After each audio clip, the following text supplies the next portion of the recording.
So this question often arises across a wide range of policies. How do you ensure that there's one coherent policy framework where there are no contradictions, where you have a system where you can actually get more in terms of outcomes and impact because everybody's working towards the same goals, have the same understanding. And often people want the presidency to almost take over something, and it can be disempowering if you do that. So I would say in the ideal case, you want the government system itself on any issue to work in such a way that peer departments are able to get together in their clusters and also at cabinet to thresh out these differences, where there are differences, to come up with coherent plans that becomes the accepted standard. But of course, we live in the real world. We know that that's not currently the case. There are often instances where there could be divergences. So the role that presidency can play, is in shaping that direction of policy and ensuring that people are clear on what the priorities are and are clear on kind of what's the common framework that they're working towards. But secondly, I think presidency obviously plays an important role in monitoring the commitments that government has made and to ensure that they're implemented, with adequate speed, and that there aren't any conflicts that arise in that implementation. So I think you're right in that presidency has got significant convening power across government and of course authority to direct departments to act and to work in a particular way, but that would be with a view of empowering those different departments to then take their programs and implement them, because you want a government system that works. You don't want excessive centralization. We have different spheres of government. You want to ensure that you bring them together on a common message, but that they all go and are empowered to do that. So presidency is, or at least certainly the president, is also very aware of the issues and the challenges that arise in the green transition. He has been involved in various commissions, even globally, looking at where the future jobs going to come from. What is the path of transition, from where we are in our very carbon-dependent economy towards a far more sustainable economy. The same kinds of arguments arise in other policy areas, in the digital sphere, for instance, where we're in a particular economy, the model is being challenged, and we have to think about new ways of doing things. And so he has driven the conversation and the leadership to say, we have to proactively think about those new value chains. We have to think about leapfrogging where it's appropriate. We have to think about how we make sure that our systems work appropriately to get us on the right path. So certainly in terms of providing leadership and putting these kinds of issues like plastic and waste in general in the circular economy, there's certainly leadership coming from the top, and it will cascade through the government system. I think through our work, through the policy unit within the presidency, there'll also be far more proactive and activist shaping of policy decisions. There are various challenges. I think one, consumer awareness. You mentioned earlier that you're starting to see backlashes against plastic pollution and a more conscious approach towards consumption, towards production. But it's still a very narrow discussion, I think, in the South African context. I don't think it's been, taken across the country. I don't think it's been democratized. It's still people who are at the cutting edge of these issues trying very hard to push and get behavior change.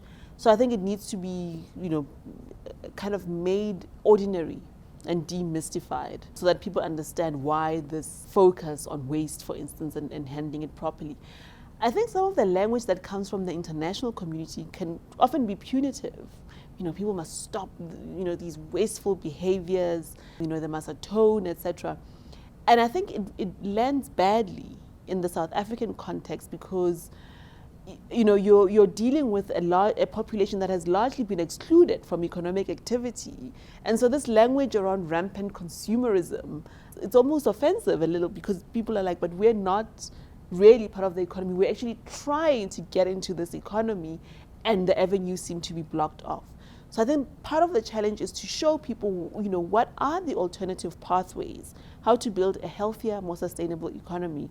That isn't an argument that almost says, well, the West could do it because, the world was ignorant. Now the world knows better, and you must bear the costs. I think that's, that's a challenge that needs to be overcome in terms of the narrative that we have to develop as a developing country, to say, for us, it's about job creation, it is about development, but a different kind of development model.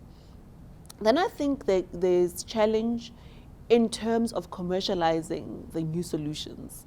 I mean, I see great work that's being done here, but it's not always clear to me what's the path to market.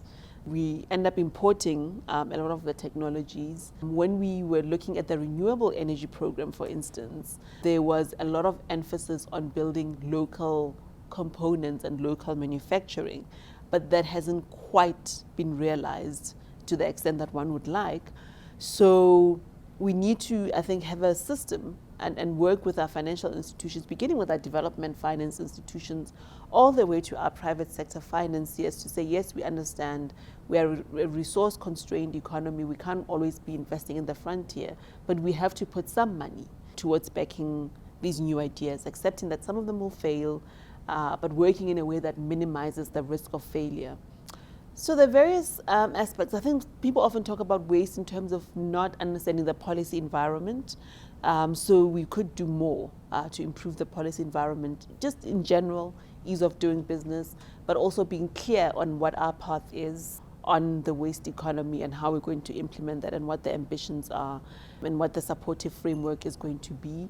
I think the Department of Trade and Industry and Competition has been very clear that we will continue to have investor protections in a different way, no longer in terms of the old bilateral investment treaty system. They've also been very clear that intellectual property is protected within South Africa. So I think from an investor protection, IP, intellectual property perspective, obviously we'd be happy to engage if there were any real barriers, but I think that our regulatory environment still creates a safe space to be able to invest in alternative technologies. We have this aspiration that we want to reduce plastic pollution, but we also need mechanisms. We need to offer people real alternatives. And we also have to offer people hope in terms of there'll be job creation and that there'll be industries, different kinds of industries that arise when we transition out of plastic.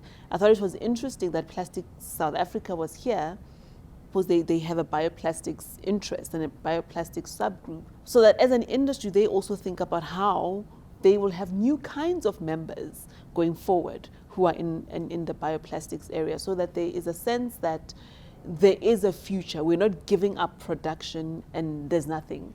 And also that future, we are developing the innovation here at home to realize it, and that we're using local resources, local science to ensure that we remain relevant in this new economy.